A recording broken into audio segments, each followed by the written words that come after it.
தமிழ்நாடு அகில இந்திய மின்சார நுகர்வோர் சங்கத்தின் சார்பில் போராட்ட வாழ்த்துக்களை தெரிவித்துக் கொள்கிறேன். இதே இடத்தில் 2 வருடங்களுக்கு முன்பு இதே போன்ற ஒரு அணிவகுப்பை இதே கோரிக்கைகளுக்காக இந்த அரசாங்கத்தை எதிர்த்து நாம் நடத்தி இருக்கிறோம். மீண்டும் நாடு முழுவதும் இதற்கான பிரச்சாரங்களை செய்து மக்களின் ஆதரவை மேலும் அதிகமாக பெற்று மீண்டும் புதிய பலத்தோடும் எண்ணிக்கை பலத்தோடும் உத்வேகத்தோடும் இந்த பாராளுமன்ற முன்னால இந்த அணிவகுப்பு நடைபெற்றுக் கொண்டிருக்கிறது. இதுல ஒரே ஒரு முக்கியமான விஷயம் என்னவென்று சொன்னால், ஒரு நாட்டினுடைய அரசாங்கம் ஒரு சட்டத்தை, ஒரு ஆக்ட் கொண்டு வருகிறது என்று சொன்னாலோ, திருத்தங்களை கொண்டு வருகிறது, அமெண்ட்மென்ட் என்று கொண்டு வருகிறது என்று சொன்னாலோ, அதில் இருக்கக்கூடிய கேள்வி, இந்த சட்டம் யாருக்காக கொண்டு வரப்படுகிறது, இதனால் யார் யார் பலனடைகிறார்கள் என்பதுதான் அதனுடைய கேள்வியாக இருக்கும். அல்லது திருத்தங்களாக இருந்தாலும் இந்த திருத்தங்கள் எதற்காக என்பது.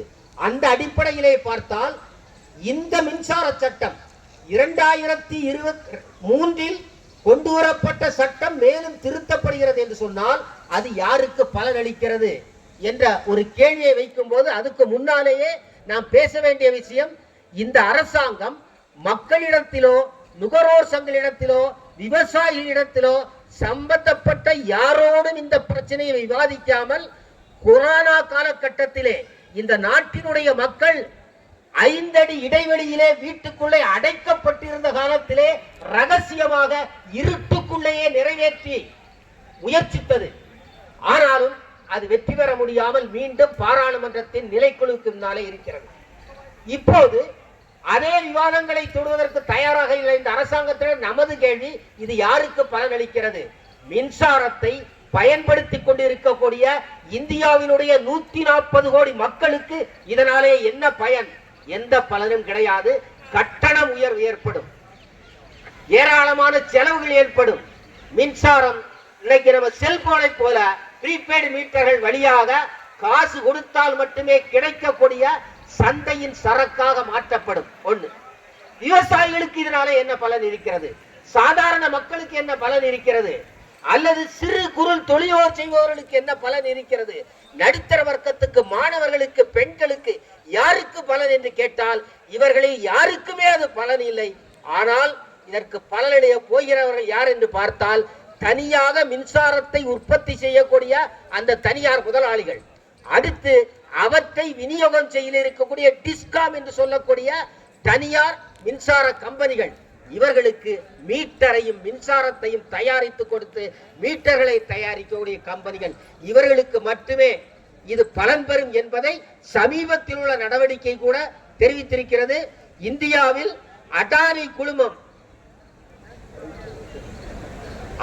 குழுமம் இதற்காக அரசாங்கத்துக்கே கையூட்டு கொடுத்ததாக 5 மாநிலங்களிலே குற்றம் சாட்டப்பட்டு இன்றைக்கு அந்த ஒப்பந்தங்கள் எல்லாம் ரத்து செய்யப்படுகிறது. தமிழ்நாட்டு அரசாங்கம் அடானியிடம் 3 கோடி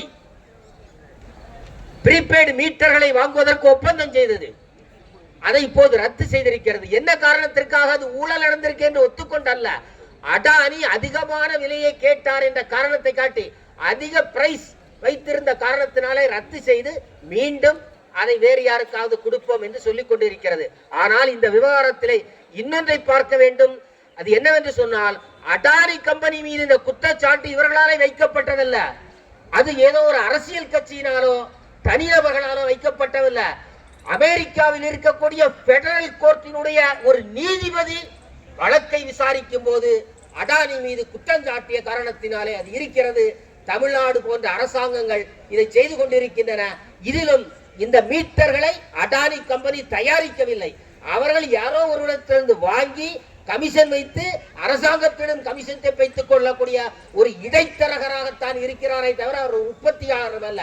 ஆகவேதான் தமிழ்நாடு அரசாங்கம் இந்த ஊழலை காட்டி ரத்து செய்ததோடு மட்டுமின்றி இலங்கையிலே இருக்கக்கூடிய அரசாங்கம் கூட அதை ரத்து செய்திருக்கிறது. ஆகவே இந்த ஸ்பீட் மீட்டருக்கான பணமும் யாரிடத்திலே இருந்து வருகிறது என்று பார்த்தால் நம்முடைய வரிப்பணத்திலே அதை கொண்டு போக போகிறது. அதற்காக மாநில சப்சிடி வழங்குவதை நிறுத்திவிடுவோம் என்று சொல்லுகிறது. ஆனால் தமிழ்நாடு போன்ற மாநிலங்களுக்கு 3000 கோடி ரூபாய் 3000 crores இந்த மானியம் வழங்கப்பட்டு வருகிறது என்று சொன்னால், ஸ்மார்ட் மீட்டர் பொருத்துகின்ற காரணத்தினாலே 30,000 கோடி ரூபாய் செலவாகிறது என்று சொன்னால் அதை அப்படிப்பட்ட நஷ்டத்தை சந்தித்துக் கொண்டு வெறும் 3,000 ரூபாயை பெறுவதற்காக அதை செய்ய வேண்டிய தேவையில்லை. அது மாநிலத்தின் உரிமையிலே மட்டுமல்ல, மக்களின் உரிமையிலே குறிக்கப்படுகிறது. ஆகவே அந்த ஸ்மார்ட் மீட்டர் திட்டத்தை, மின்சார சட்டத்தை வாபஸ் பெற வேண்டும் என்று தமிழ்நாடு அகில இந்திய மின் நுகர்வோர் சங்கத்தின் சார்பில் வேண்டுகோளை வைத்து இந்த போராட்டத்தில் மீண்டும் ஒரு முறை எங்களுடைய ஆதரவையும் தெரிவித்து பங்களிப்பை உறுதி செய்து விடைபெற்றுக் கொள்கிறேன். நன்றி, வணக்கம்.